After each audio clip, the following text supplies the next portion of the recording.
الدين، يعد الدين عامل مهم من عوامل التجانس السكاني. تمام، أكيد لما الدولة يكون فيها دين واحد بيبقى في تجانس وترابط وتفاهم بين الناس.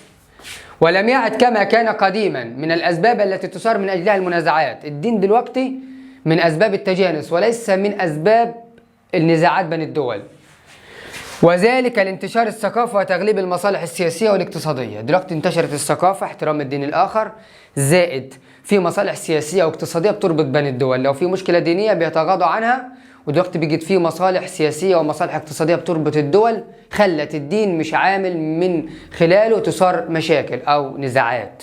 فالحتة دي مهمة جدا، باستثناء في بعض الدول، ويقصد بنا الدول النامية اللي هنا قرأناها لكم على خريطة العالم الجزء اللي تحت، لم ترتقي في أفكارها وثقافتها لمصاف الدول المتقدمة. يعني في دول نامية لسه فقيرة ما وصلتش بفكرها للدول المتقدمة انها تعمل انها تطنش حكاية المشكلة بسبب الدين. يعني في دول نامية فقيرة بتعمل نزاعات بسبب الدين. زي مثال، ايه هو المثال يا شباب؟ اصحوا معايا. مثلا على سبيل المثال هنا، تمام، المشكلة بين الهند وباكستان دي مشكلة حصلت ليه؟ المشكلة بين الهند وباكستان مشكلة حصلت بسبب الدين. المشكلة بين الهند وباكستان مشكلة حصلت بسبب الدين.